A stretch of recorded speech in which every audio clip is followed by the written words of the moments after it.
இன்றைக்கி காலையில் பிரேக்ஃபாஸ்ட் பார்த்தீங்கன்னா பூரி. இன்றைக்கி காலையில் பிரேக்ஃபாஸ்ட்டுக்கு பூரியும் உருளைக்கிழங்கு குருமாவும். இந்த உருளைக்கிழங்கு குருமா வந்து நம்ம ஹேமாஸ் கிச்சன் ஃபுட்ஸ் மசாலா வச்சு தான் நான் செஞ்சுருக்கிறேன். பூரி வந்து ஆதிரனுக்கு ரொம்ப பிடிக்கும், அதனால் ஆதிரன் ஸ்பெஷல் தான் இன்றைக்கி.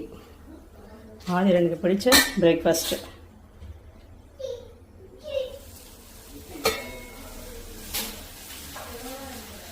இந்த பூரி ஹேமாஸ் கிச்சன் ஃபுட்ஸ் மூங்கில் அரிசி பூரி சப்பாத்தி மாவு வச்சு தான் செஞ்சுருக்கிறேன்.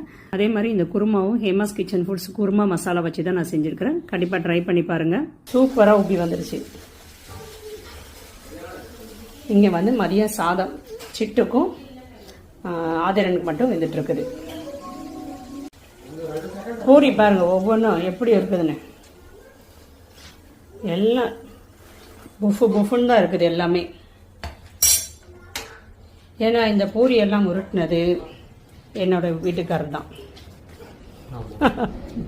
இதுலேருந்து என்ன தெரியுது, பூரி வந்து நல்லா புஷ்ஷுன்னு வரணும்னா வீட்டுக்காரர் தான் உருட்டி கொடுக்கணும்.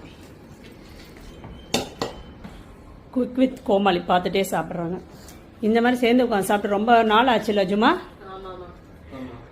அப்போ நீ வந்தாலுமே தேவா வந்து களைச்சி போயிடுவான். பாரு கேமரா ஆன் பண்ணி பையா ஹாயா. பூரி எப்படி இருக்குது? சூப்பரா. முதல்ல வீட்டுக்காரருக்கு பிடிச்சதா சமைச்சு கொடுத்தாச்சு. ஏன் தேவம்மா? அடுத்தது பிள்ளைங்களுக்கு பிடிச்சதா செஞ்சு சமைச்சு கொடுத்தாச்சு. இப்போ வந்து பேரனுக்கு பிடிச்சது சமைக்க வந்தாச்சு. பூரி பாரு ஒவ்வொரு வாய்க்கும் இதுவா சூப்பரா.